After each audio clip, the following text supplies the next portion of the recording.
But first, let's dispel some myths. One, Columbus and his crew knew the Earth was round. He was just wrong about the Earth's size. Columbus used Ptolemy's geography and the Imago Mundi based on Muslim scholarship and ended up overestimating the size of Asia and underestimating the size of the oceans. Two, Columbus never thought he'd made it to China. He called the people he encountered Indians because he thought he'd made it to the East Indies, what we now know as Indonesia. And three, Columbus was not a lucky idiot. He navigated completely unknown waters primarily by using a technique known as dead reckoning, in which you figure out your position based on three pieces of information: the direction you're going, your speed, and the time, which you figure out via hourglass. With only that technology to guide you, it's not actually that easy to hit a continent.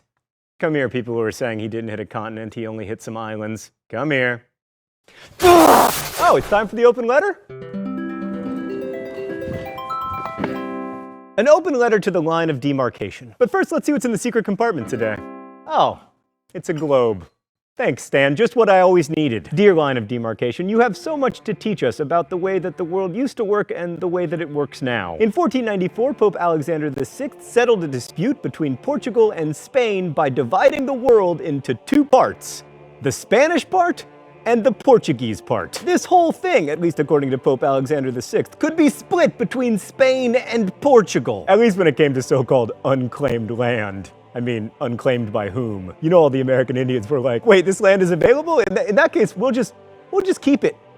It's all the same to you. Anyway, line of demarcation, I have great news for you. What Alexander VI did totally worked. We haven't had a problem since. Best wishes, John Green. So Columbus's first journey, he made 4, the last 3 of which were pretty calamitous, was tiny, and he initially landed on a small Caribbean island he called San Salvador in search, like the Portuguese, of gold and Christians. He was able to convince Ferdinand and Isabella of Spain to fund his expedition by promising riches and conversions of the natives, hopefully to sign them up for yet another crusade. And there's a long-standing myth that Columbus tricked Ferdinand and Isabella into paying for his trip, but in fact, they commissioned 2 different sets of experts to analyze his plans, both of which agreed he was crazy. One called the plan impossible to any educated person. But even so, Ferdinand and Isabella footed the bill, partly because they were full of crusading zeal after expelling the Muslims from Spain, and partly because they were desperate to get their hands on some of that pepper richness. Columbus, of course, failed at finding riches. He returned with neither spices nor gold. He did create some Christians, as we'll discuss in a future episode, but in terms of goal accomplishment, Columbus was much less successful than either Zheng He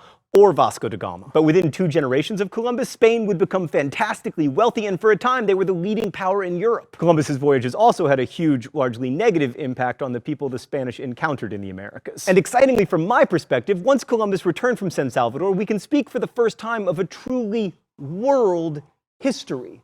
Except for you, Australia. So who was the greatest mariner of the 15th century? Well, as usual, it depends on your definition of greatness. If you value